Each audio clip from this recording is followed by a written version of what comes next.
Widely considered one of the most important, if not the best, franchise in gaming history, both Half-Life and Half-Life 2 brought huge changes to the gaming industry, with vast improvements in FPS mechanics and physics, respectively. However, Valve went silent after the 2007 release of Half-Life 2 Episode 2, when the further episodes planned for release did not satisfy the company's extremely quality output.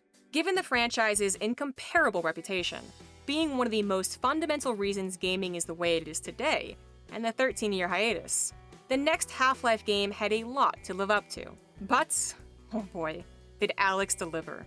Again pushing the envelope for VR, and potentially ushering in a golden age for the still relatively niche medium. Welcome to Zero Deaths. As such, let's explore 15 things you probably don't know about the game and its troubled history. Number 1. It is not Half-Life 3. Almost everyone in the PC community will know the Half-Life 3 release date memes, which litter any discussion of Valve after 2007. But it's important to remember that Alyx isn't Half-Life 3, and Valve themselves have gone out of their way to ensure that we know this. Instead of something totally new, it is set in City 17, the same urban dystopia as Half-Life 2, and builds on Alyx Vance, who is a fan favorite from 2. As such, it's more valuable to think of Alyx as a sequel to Half-Life 2's episodes, extending the plot, lore, and mechanical capabilities, which also hopefully acting as a prototype for Valve's next endeavor into the franchise. Number 2. Valve was scared of Half-Life 3. Given the kudos and decades since the previous Half-Life game, it is easy to understand that Valve was pretty terrified by the prospect of adding to the series. Designer Robin Walker addressed this directly, exclaiming that Half-Life 3, and by default Alyx 2, is a terrifyingly daunting prospect. So, in many ways, it's understandable why the game took so long to materialize. But it also shows two of Valve's greatest qualities. First, they never settle for anything less than the perfect product, even if that means losing out on revenue, and second, they are human too. Number 3. Half-Life 1 was the best-selling first-person shooter for over a decade. A large proportion of this fear comes from the previous title's success. But did you know that the original Half-Life was such a resounding success that it held the title of the best-selling first-person shooter for over a decade? 13 years to be precise. Only when Call of Duty Modern Warfare 3 was released in 2011 was it finally surpassed. This definitely throws into perspective the act they had to follow, even with Half-Life 2, let alone Alyx. Number 4. It pretty much single-handedly broke the VR market. That said, Alyx may in fact go on to hold a similar title for a VR shooter, with it already selling between 500,000 and 1 million copies. That's not even including the remarkable 103,000 units of the Valve Index, their VR system, which were quickly snapped up before the game's release, making it completely sold out in the all 31 regions where it was retailed. It is easy to see, then, that Alyx has had a great impact on VR and will undoubtedly go down in history as one of the most fundamental early VR experiences, potentially even the title which ushered in a golden age of VR content. But we will have to wait and see to confirm that. Number 5. It still suffers from VR's greatest limitation. Despite being a resounding success, introducing countless new users to the VR landscape, it cannot compete with biology. And as such, it still suffers from VR's greatest limitation, the human body. Despite all the varying movement options available, a huge amount of users still report motion sickness. But perhaps this is slightly out of Valve's capabilities, as motion sickness is caused by the disparity between what you see and what your vestibular system sees, basically the small system within your ear which senses bodily orientation. That said, if any gaming company can come up with a way to solve or reduce this issue, I'd put my money on it being Valve. Number 6. Alyx's voice changed. During Alyx, you play as, well, Alyx. But unlike many other VR titles, the character you inhabit has a distinct voice and personality. If you're like me, you may not have noticed anything funny about Alyx's voice, but I'm sure die-hard fans will have realized that the voice actor of Alyx was in fact changed during development. Interestingly, Merle Dandridge, the original voice of Alyx, did do some recordings, but Valve opted to take on a different voice actor given the fact the character was 5 years younger, and perhaps that she was heard in the first instead of third person. Think about it.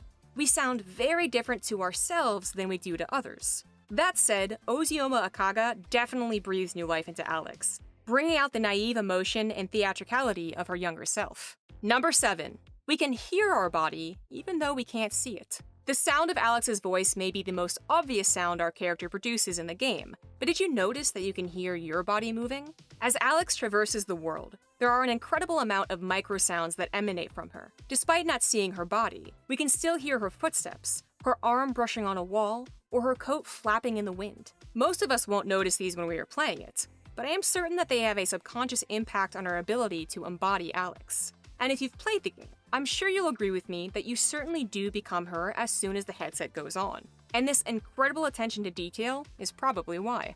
Number 8. Alex's first pet. In Half-Life 1, you might remember these little alien critters that Gordon Freeman picks up and lobs at enemies who are quickly munched to death.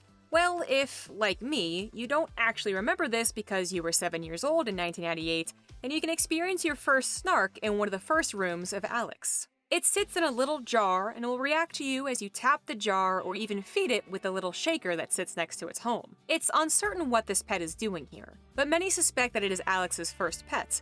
After all, she is a very open-minded individual who loves the various friendly alien species found throughout the Half-Life world. Either way, when you experience him in-game, he is certainly your pet. He is far too cute not to be. Number 9. Alex's true pet. In the very same room where you find the snark is a teaser toward Alex's true pet, Dog, who players of Half-Life 2 will know well. Although when we first meet him in 2, Dog is a hulking pile of metal pieces brought to life. Here we see him in sketches as a small puppy. The paper even shows a few variations or evolutions of Dog along the way. After all, from what Alex told us in Half-Life 2, Dog grew up like any real animal would, getting bigger and stronger in the process. There are, of course, a bunch more Easter eggs throughout the game, even a direct reference to a recent Kojima title. You can find them for yourself. Number 10. You can wear objects on your head, but it's not a useless feature. Now maybe there is a part of me that is still a child, which caused me to find this out far earlier than I probably should have, but throughout Alex, you can wear numerous different items on your head. I found this out by placing a plant pot on my head in the game's very first space, and to my surprise, it stayed there. Throughout the game, buckets, hats, pots, and traffic cones can all be slapped on your head, but what's more interesting is that they actually do have a gameplay function, serving to protect you from a small amount of damage from bullets or slaps to the face. But then again, maybe it isn't a surprise that this mechanic was well thought out. We are talking about Valve, remember. Number 11. You can apprehend head crabs with objects. Just like placing a bucket on your head, you can also place a bucket on a head crab's head.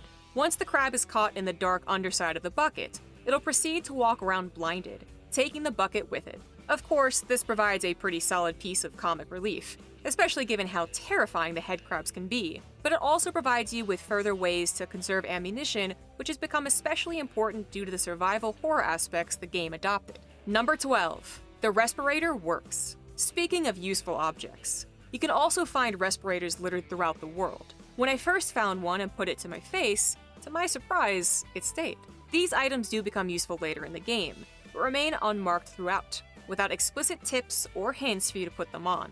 The masks don't glow, nor do they get given to you by another character. The only way you can reap the benefits of wearing one is finding it yourself. And this, I think, is truly a testament to Valve's game design.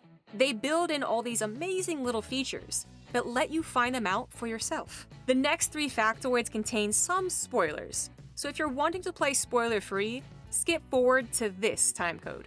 Number 13. A suspicious gnome. Now, not all items are useful. In fact, there is one so useless, but so encouraged to be used, that it is most certainly a joke. That is the garden gnome, affectionately named Gnome Chomsky. Fans of Half-Life 2 Episode 2 are likely to remember this gnome and the achievement to take it to the end of a level. Well, he's back, and better than ever. This time, though, the task is a bit larger.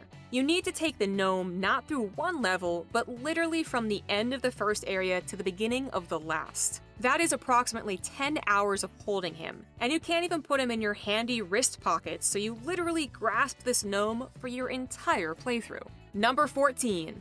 G-Man's always watching.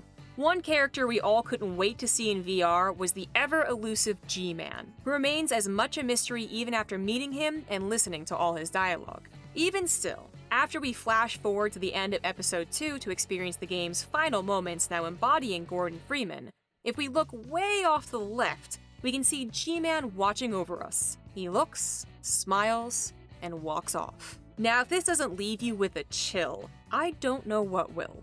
G-Man has always been seen throughout the franchise as watching over you, but for obvious reasons. The idea of someone spying on me in VR is that much more creepy.